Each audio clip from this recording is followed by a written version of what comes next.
प्रिय विद्यार्थियों, आज हम एकाधिकार के अंतर्गत कीमत विभेद के बारे में अध्ययन करने वाले हैं। इसके पहले आपने देखा था कि एकाधिकार का आशय होता है कि एक ही व्यक्ति जब बाजार के द्वारा की गई मांग की आपूर्ति करता है, यानी सिंगल सेलर होता है, तब उसको हम एकाधिकार कहते हैं। अब चूंकि जब कोई भी व्यापारी एकाधिकारी होता है तो वो क्या करता है कि अपनी एक ही समान वस्तु के लिए दो या दो से अधिक कीमत वसूल अगर करता है तो ऐसी स्थिति को हम कीमत विभेद कहते हैं। तो आपने देखा अर्थ और आशय। तो कीमत विभेद का आशय होगा कि एक जैसी वस्तु के लिए अलग अलग उपभोक्ताओं से अलग अलग कीमत प्राप्त करने में अगर एकाधिकारी सफल हो जाता है तो यह पूरा प्रोसेस कीमत विभेद कहलाता है।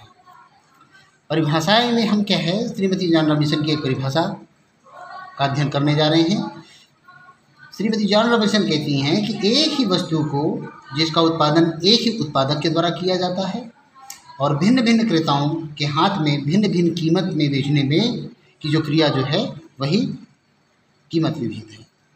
इस प्रकार एक परिभाषा देंगे तो समझ में आ जाएगी बात। श्रीमती जॉन रॉबिन्सन का परिभाषा देना इनफ है। हालांकि आप स्टिगलर का भी बता सकते हैं कि समान वस्तु के लिए दो या दो से अधिक वस्तु वसूलने को कीमत विभेद कहते हैं।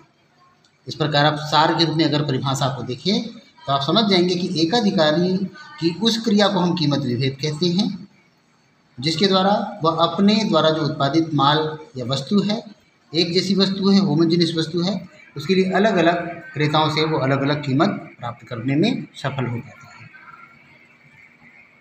तो दोस्तों, आप देख रहे हैं कि आज कीमत विभेद के लिए जो दशा है उसको भी हम पढ़ेंगे कि कीमत विभेद के लिए जो दशाएं हैं, किन दशाओं में कीमत विभेद संभव है। तो आप देखेंगे कि कीमत विभेद कब पॉसिबल है, कब प्रॉफिटेबल है। उसके लिए हम दो कंडीशन की बात करते हैं। एक तो बाज़ारों का पृथक्कीकरण होना चाहिए और दूसरा है कि मांग की लोच में विभिन्नता, यानी अलग अलग होना चाहिए।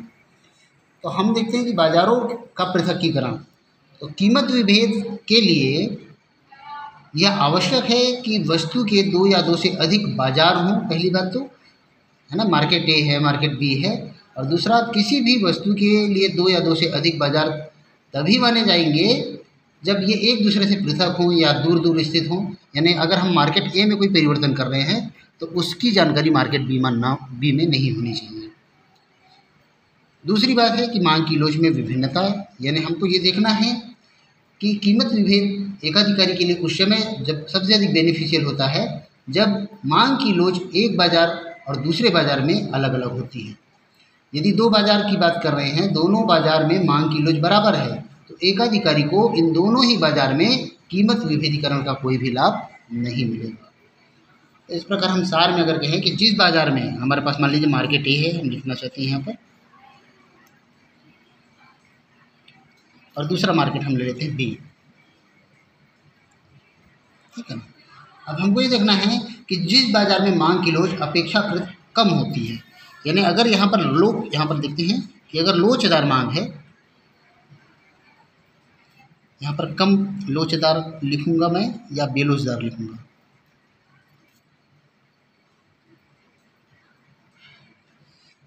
तो बेलोचदार का आशय आप जानते हैं कि यहाँ पर आप बताएंगे कि कीमत हम अधिक बढ़ा भी दें तब भी में जो डिमांड है में बहुत कमी नहीं होती, होगी लेकिन उतना ज़्यादा प्रभाव नहीं पड़ता। ये क्या है, हमारा सुरक्षित बाजार होता है।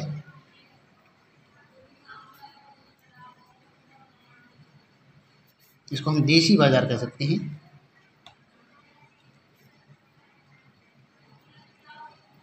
या घरेलू बाजार कह लीजिए आप। भारत का घरेलू बाजार भारत के अंतर्गत रहेगा। लेकिन जब भारत अपने वस्तु का विक्रय दूसरे देश में करता है जहाँ लोचदार मांग है, तो वहाँ पर भी आप देखेंगे कि प्राइस बढ़ेगी तो डिमांड में कमी जरूर होगी, लेकिन यहाँ पर हमको देखना है कि यहाँ हम क्या करते हैं, कम कीमत रखते हैं, यहाँ पर अधिक कीमत रखते हैं। पहली बात तो कीमत कम रहेगी, और यहाँ पर जो उत्पादन मात्रा है या हमको विक्रय करना है, उत्पादन मात्रा या फिर हम कह सकते हैं विक्रय की मात्रा जो है वो अधिक होगी, ये अधिक होगा। यहाँ पर जो देश हमारा सुरक्षित है, जैसे भारत में ही हम अधिक कीमत लेंगे, लेकिन जो मात्रा है, विक्रय मात्रा है, यहाँ पर बेचेंगे कम वस्तु। इस प्रकार चूंकि यहाँ पर हमको कंपटीशन करना पड़ता है, जैसे भारत का विदेश में हम जाते हैं, अमेरिका में व्यापार करते हैं, तो वहाँ कम कीमत में हम क्या है, अधिक वस्तु बेचना पसंद करेंगे। जबकि भारत में हम एकाधिकारी होने के कारण अधिक कीमत में कम वस्तु बेचते हैं, ताकि हमको अधिक से अधिक दोनों ही मार्केट का सामूहिक लाभ मिल सके। तो इसमें हम कह सकते हैं, अगर कंडीशन के हिसाब से देखा जाए तो जो मार्जिनल रेवेन्यू होगी दोनों मार्केट की, उसके लिए हम कह सकते हैं कि ये निकाला जाएगा AR, और जो इलास्टिसिटी ऑफ डिमांड है उसमें से 1 माइनस करके ये फार्मूला हम ले सकते हैं। और फिर कह सकते हैं कि जैसे मार्केट 1 है और मार्केट 2 की रेवेन्यू है, वो दोनों ही बराबर होनी चाहिए, है ना। तो दोनों स्थिति में जब बराबर होगा तब कहा जाएगा कि एकाधिकारी सबसे अधिक लाभ प्राप्त। और ये लास्ट में हम कर देते हैं जो उसकी कास्ट के बराबर होता है। जितने भी मार्जिनल रेवेन्यू होंगे, जितने भी मार्केट होंगे, उनको देखना होता है कि वो मार्जिनल कास्ट के कैसे इक्वल होगा। अब इसको हम एक डायग्राम से बताना चाहते हैं कि डायग्राम में हम मान लेते हैं मार्केट A है, ये घरेलू बाज़ार है, हम पहले लिख देते हैं तो समझ जाएंगे आप, घरेलू बाज़ार है ये। दूसरा मार्केट में ले रहा हूँ जो विदेशी व्यापार है।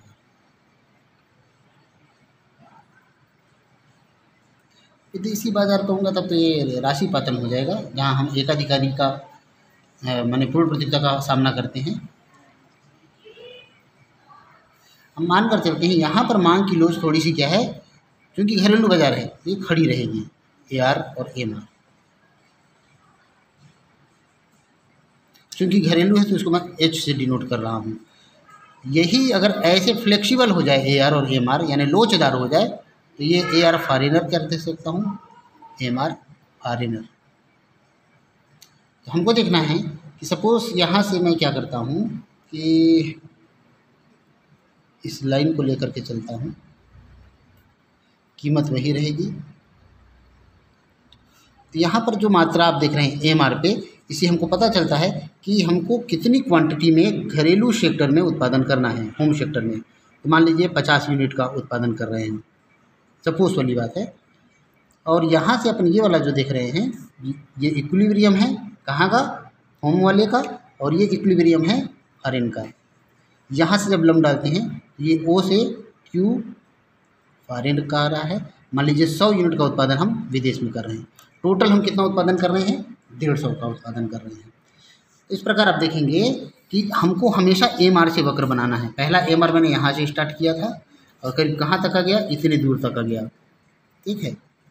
तो मैं ऐसा करके यहाँ पर करूँगा। दूसरा मार्केट मैं यहाँ से स्टार्ट किया था, ये देखिए उसके बराबर से लूँगा, और ये करीब करीब 1-2 सेंटीमीटर, तो 1-2 सेंटीमीटर। इसको इस प्रकार हमको बनाना पड़ता है। पहले तो डैश डैश करके धीरे धीरे यहाँ तक का पहले वाले मार्केट का MR और दूसरे वाले मार्केट का MR हम इस प्रकार बनाएंगे। अब हम जो आउटर वाला होता है उसको लेकर के चलते हैं। ये MR पहले वाला का हो गया और ये दूसरे वाले का हो गया, और इसको लंबा खींच देते हैं, ये MR कहलाएगा। यहाँ पर बता सकते हैं कि ये इसमें MR हाउस वाला भी है प्लस MR फॉरेन वाला है, दोनों में है इसमें। अब हमको देखना है कि यहाँ पर जब MC रेखा इसको नीचे से काटती है, तो हम जानते हैं कि MC रेखा जहाँ पर MR रेखा को काटती है, तो जैसे यहाँ पर आपने देखा था कि इसके प्राइस के हिसाब से इतना रुपये उसको प्रॉफिट हो रहा था अगर केवल वो घरेलू सेक्टर में अपनी चीज़ को सेल करता, और अगर केवल वो अपने फॉरेन में केवल अगर बेचता तो उसका लाभ का एरिया इतना होता है। लेकिन जैसे ही वो दोनों मार्केट का सिलेक्शन करता है तो आप देखेंगे कि ये जो उत्पादन हो रहा है Q टोटल है, जिसमें होम का भी है प्लस फॉरेन का भी उत्पादन मात्रा आ गया, यानी पूरे 150 यूनिट यहाँ पर आ गई। मैंने पूरे 150 को दोनों मार्केट में बेचा, तो जो मेरे लाभ का एरिया है वो देखोगे कि कितना गुना बढ़ जाता है।